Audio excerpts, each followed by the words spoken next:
नमस्कार. आपल्या नवीन व्लॉगमध्ये तुम्हा सर्वांचं हार्दिक स्वागत आहे. आजचा व्लॉग माझ्यासाठी खूप जास्त स्पेशल आहे, कारण आपण चाललो आहोत देवभूमी हरिद्वारला. आणि आजचा व्लॉग म्हणजे ड्रीम ट्रॅव्हल जर्नीच असणार आहे. माझ्या मागे जी ट्रेन आहे मुंबई बांद्रा टर्मिनस, ती आपल्याला घेऊन 20 तासात जवळपास 1366 किलोमीटरचा प्रवास करून दिल्लीच्या निजामुद्दीन रेल्वे स्टेशनवर पोहोचवेल. या प्रवासात आपली संपूर्ण फॅमिली आपल्या सोबत असणार आहे. तर चला या व्लॉगला सुरुवातीपासून सुरुवात करूया.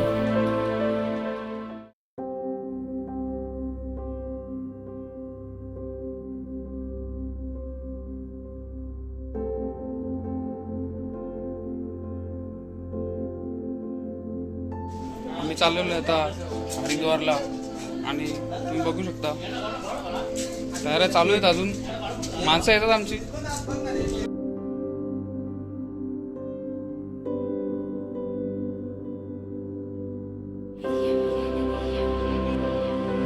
तो यो है कैशियर दिख रहा है पर फिलहाल यो बोलतो फोटो काढणार नाही. एक फोटो काढीन ना. इथूनच फोटो काढायची सुरुवात झाली. याला नेतने लावले तर राग आलाय. अमित दादा एकदम हॉट दिसतो आज.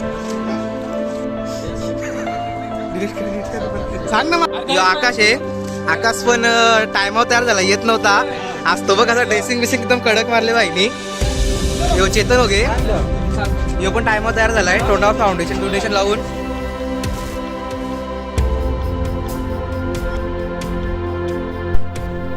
आणि इथूनच सुरुवात होते हरिद्वारला जाण्याच्या पहिल्या बस प्रवासाला. आम्ही मुंबई बांद्रा टर्मिनसच्या दिशेने निघालो. हा प्रवास जवळपास 50 किलोमीटरचा होता. त्यात कोणत्याही कारणामुळे वेळ व्हायला नको म्हणून आम्ही वेळेआधीच निघालो होतो.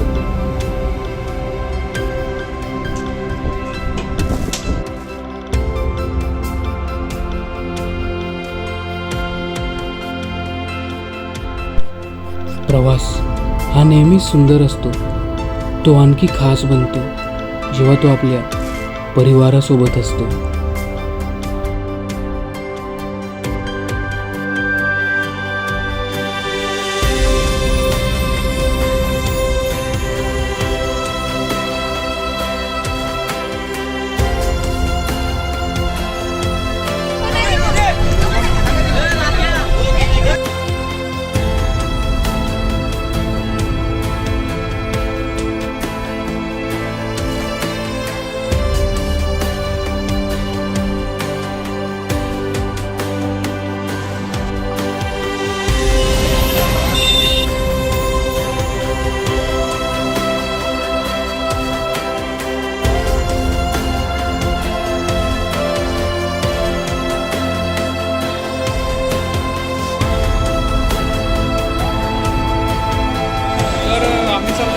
हरिद्वारला आणि आता आम्ही बांद्रा स्टेशनवर आहे. 4:30 वाजता इथून गाडी सुटणार आहे आपली. अजून थोडा उशीर आहे. 15-20 मिनटं बाकी आहेत अजून गाडी यायला.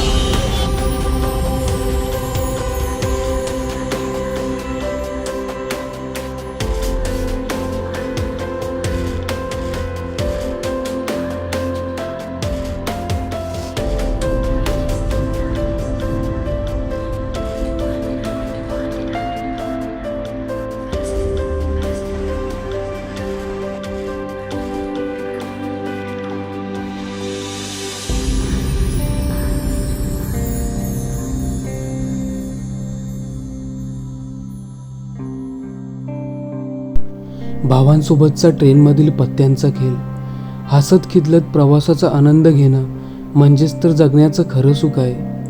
खिडकीतून दिसणारी निसर्गाची शोभा आणि आमचं मस्तीमय जग या क्षणांना खरं तर तोडच नाही.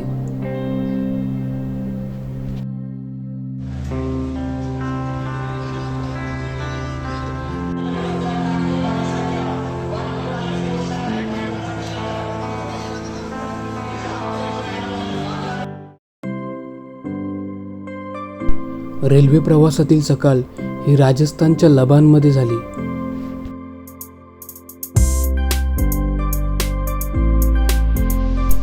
चालत्या ट्रेनमध्ये चहा पिण्याचा अनुभव एकदमच खास असतो. गाडीच्या गतीत बाहेरचे निसर्ग दृश्य पाहत चहाच्या उकळत्या कपात गरमागरम चहा घेण्यासारखा आनंद दुसरा काहीही नाही.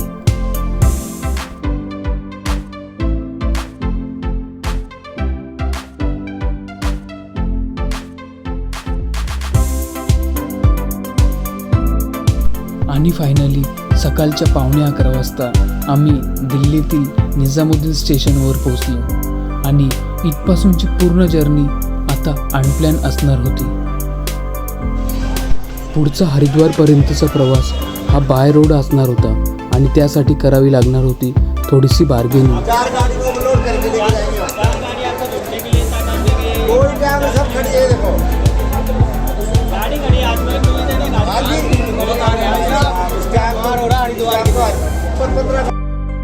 गाडीच्या भाड्यामध्ये थोडाफार नेगोशिएशन केल्याच्या नंतर फायनली आम्ही निघालो ड्रीम डेस्टिनेशन हरिद्वारकडे. पुढे दिल्ली ते हरिद्वार हा प्रवाससुद्धा 200 ते 250 किलोमीटरचा असणार होता आणि त्यासाठी लागणार होते 3.5 ते 4 तास.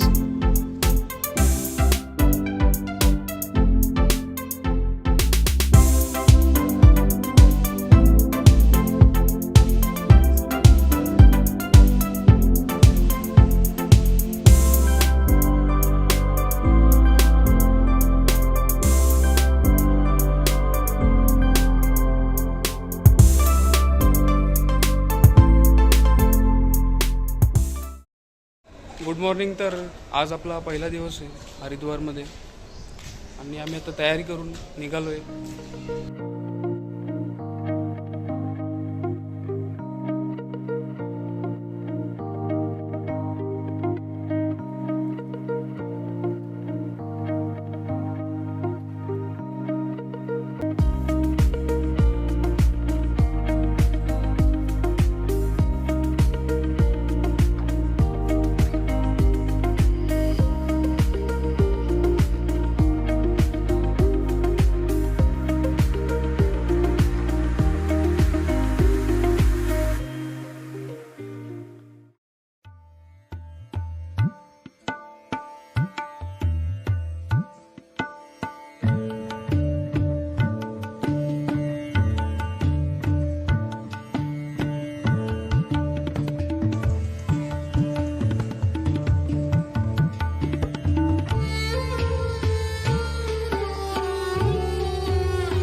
तर आज आपण सर्वप्रथम चंडीमातेचं दर्शन घेणार आहोत. चंडीमाता मंदिर हरिद्वारच्या पवित्र धार्मिक स्थळांपैकी एक.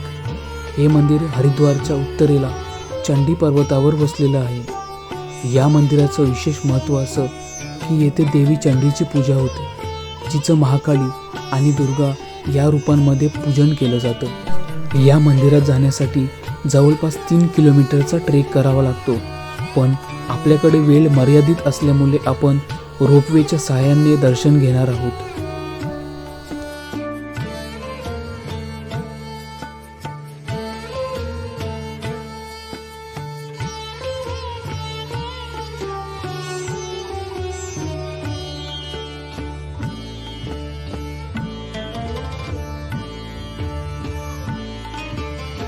रोपवेने आलो त्याच्यामुळे पटापट आम्ही मंदिरात पोचलो आता.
अरे चेतन केबल असतो तो केबल जिथे गेले तिथे मस्ती असते.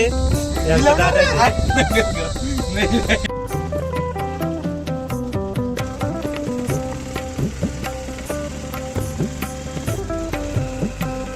ये शंकराचार्य का निवास है और कनखल का पहला मंदिर है।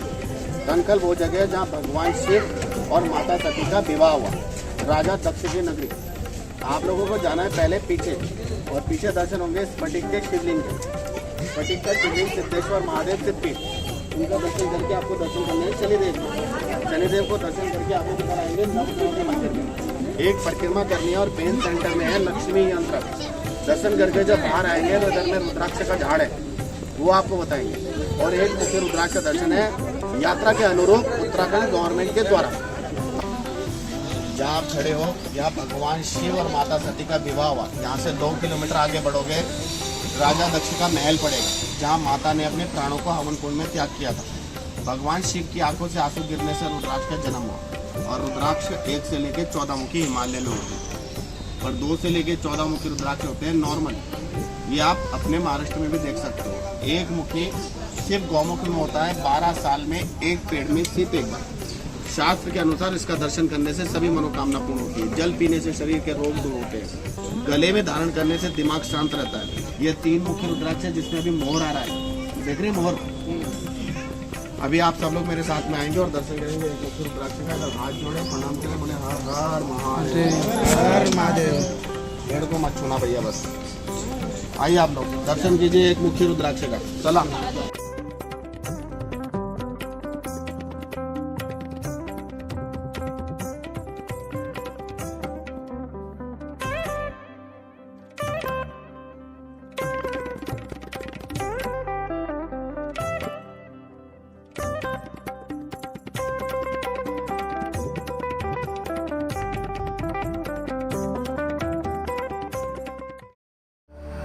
करम जिसे पुकारे वो पहुँचे गंगा किनारे।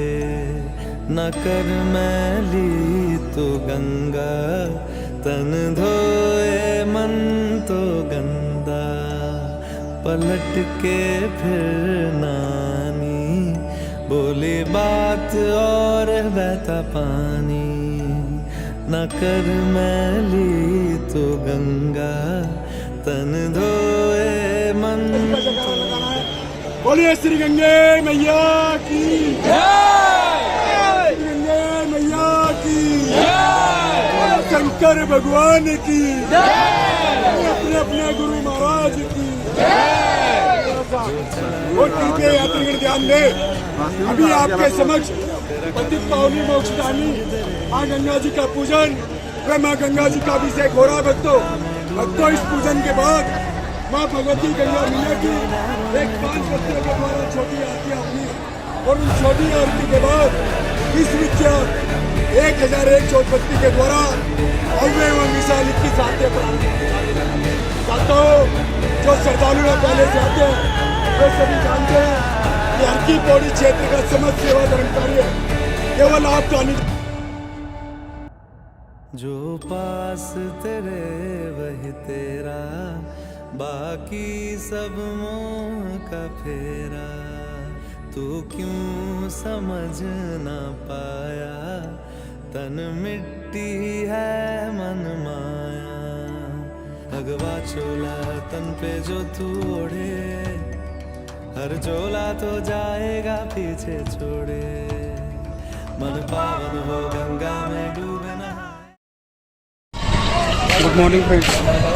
तर आज आहे दुसरा दिवस आणि आज आम्ही चाललो ऋषिकेशला.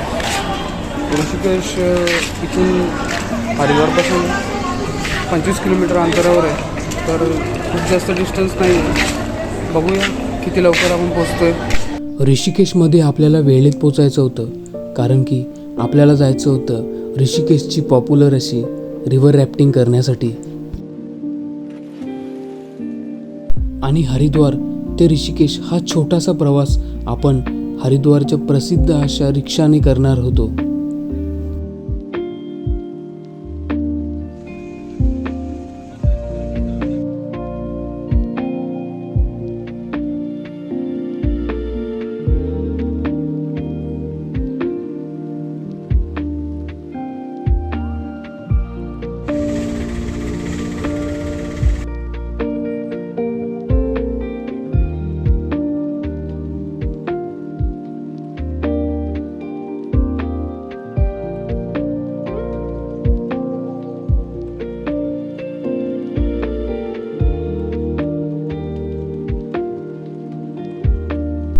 ऋषिकेशमध्ये पोचल्या सर्वात आधी आम्ही रॅफ्टिंगच्या कॅम्पमध्ये गेलो.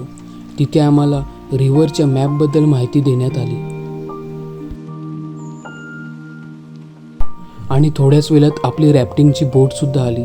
याच गाडीत बसून आपल्याला रॅफ्टिंगच्या स्टार्ट पॉईंटपर्यंत जायचं होतं. रॅफ्टिंगचं स्टार्ट पॉईंट म्हणजेच बेस कॅम्पपासून ते 8 किलोमीटर लांब आणि पुन्हा त्याच पॉईंटपासून आपण रॅफ्टिंग करत बेस कॅम्पपर्यंतचा प्रवास करणार होतो.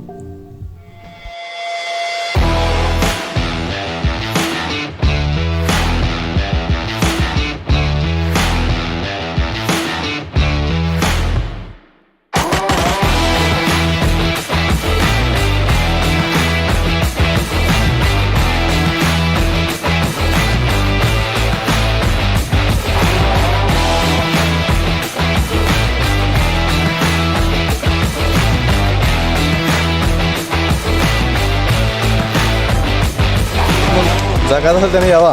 अक्षय वगैरे यांना पबजी सारखा हेल्मेट दिलेलं डॅमेज. गला सबका सूखता है, डर सबको लगता है, फिर भी हम जाता है. Mountain Dew.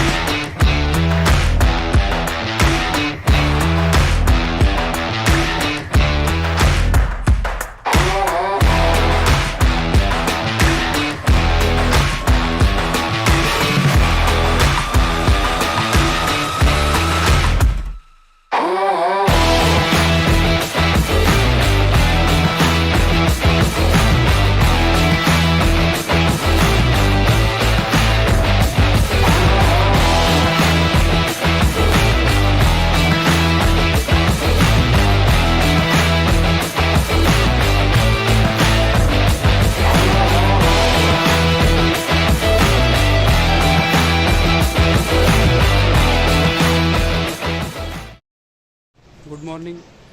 तर आपल्या ट्रिपचा आजचा तिसरा दिवस आहे आणि आज आपण जाणार आहोत नीलकंठ महादेव मंदिरात. नीलकंठ महादेव मंदिर हे ऋषिकेशपासून सुमारे 32 किलोमीटर अंतरावर आहे.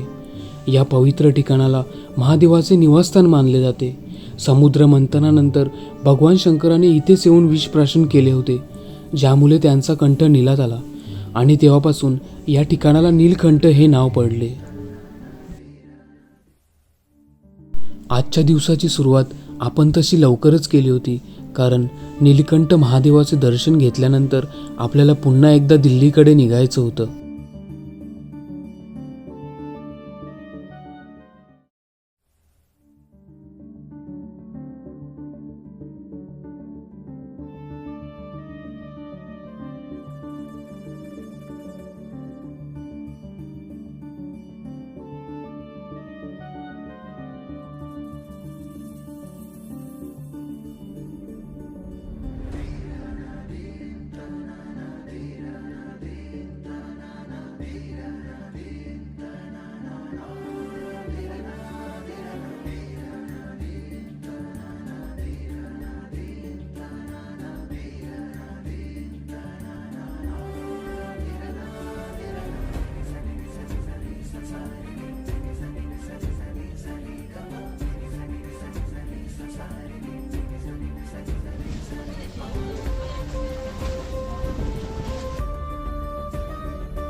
आणि पुढे नीलकंठवरून परतीचा प्रवास अजूनच जास्त मजेशीर होणार होता.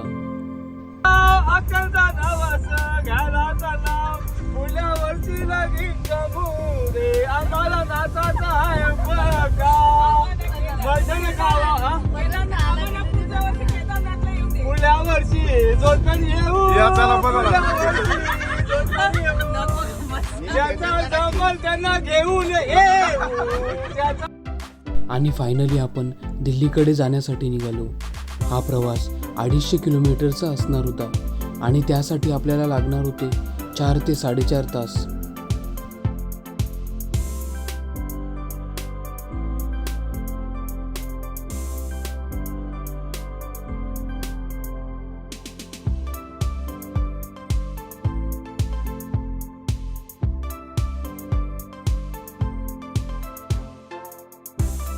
दिल्लीमध्ये तर आपण खूप लवकर एंटर झालेलो, पण दिल्लीत पोचल्या आपल्यासोबत स्कॅम झाला.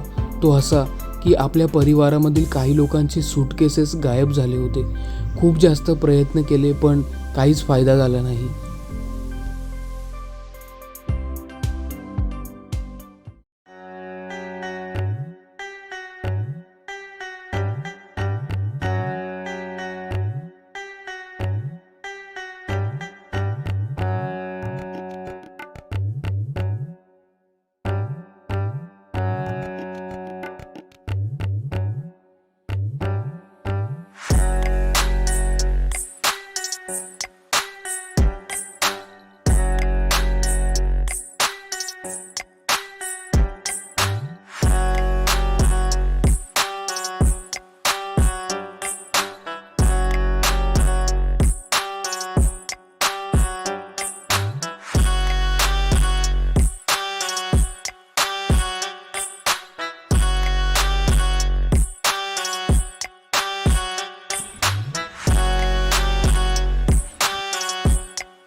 दिल्लीमधले अजूनही काही टुरिस्ट स्पॉट्स आम्ही एक्सप्लोअर केले, जसे की अक्षरधाम टेम्पल, सरोजिनी नगर मार्केट, चांदनी चौक आणि इंडिया गेट.